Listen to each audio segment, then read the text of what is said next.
Kapitan!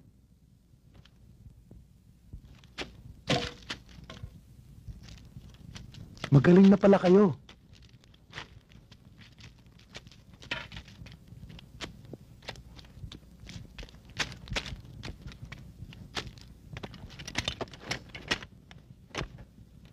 Kapitan.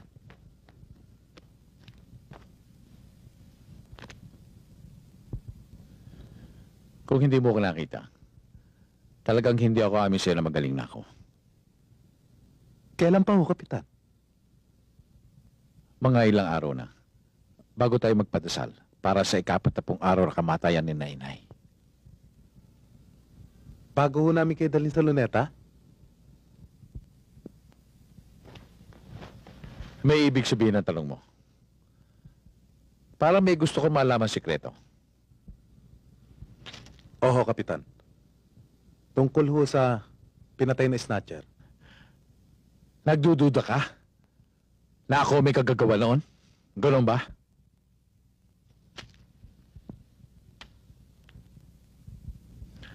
Tama ka. Akong talagang dumali sa tarantadong yon. Alam mo ba kung bakit? Ang tingin ko sa kanya, kasama siya ng mga lalaki pumatay sa pamilya ko. Pero wala pong nakikilala sa mga yon, Kapitan. Yan nga ang masakit eh. Habang may kapansanan ako, walang nagawa mga pulis dito. Kaya kailangan, ako na ang maghanap sa kanila. Hindi ho kaya, lalo lamang kayo mapahamak sa iniisip ninyo. Hindi na bali. Hindi rin naman ako matatahimik hanggat hindi ko sila naipaghihiganti. Pero anong gagawin ninyo?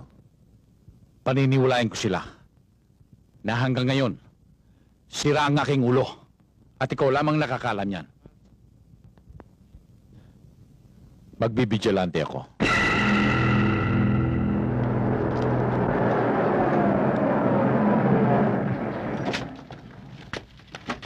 Aba, Danny, sina Mayor yun ah. Marina, dali. Narito si Mayor. Pamela, halika. Mayor, magandang hapon ho. Magandang hapon naman. Busy. Si Kapitan Pablo, andyan ba? Nandyan ho sa loob. Halika kayo, tuloy kayo. Salamat.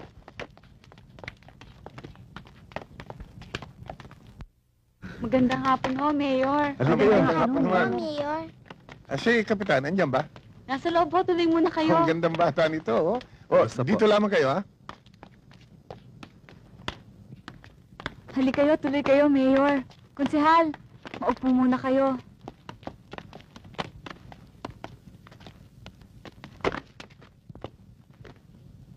Ano bang hinuhuli ni Pablo? Langaw ho. Langaw. Lalo yatang lumalala ang katayuan ng taong yan. Oo nga ho, hindi ko rin humaintindihan pero sabi naman ng doktor, gagaling din daw siya. Kaya lang medyo matatagalan pa. Sayang na tao to si Kapitan. Siya pa naman pinakamakisig, pinakabuuan loob na Kapitan del Barrio dito sa atin sa Cavite. Malaking kawalan para sa akin ang nangyari dito kay Pablo. Ang pumalit sa kanya, inutil, duwag, walang silbi. Magpipista naman ng mga loko dito sa atin.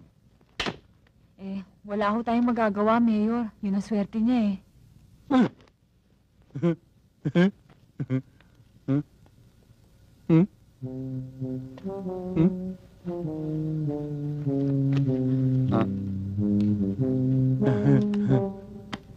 Lagi ba siyang ganyan?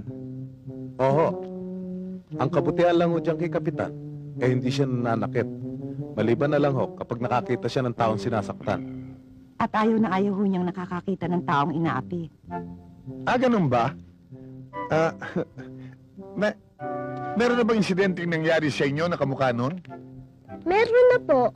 Minsan po, nakita po niya na pinapalo po ni Mang Pilo ang kanyang apong matigas ang ulo. Pinugbog po sa Mang Pilo.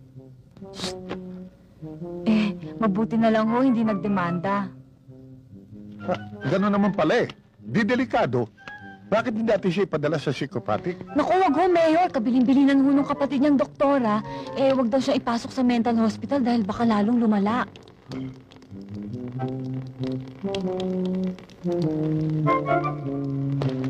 Ay, Walang iya ka, Pablo. Ginawa mo akong poste. Bakit dito ka nanubig? Pambihira ka. naku, Mayor, pagpasensyahan niyo na ho si Pablo.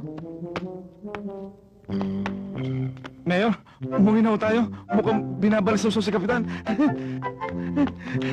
Mayor! Mayor! Halika na kayo!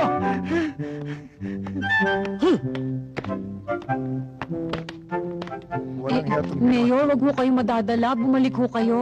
Oo. Bye. Oo, pag matino na si Pablo. Tara.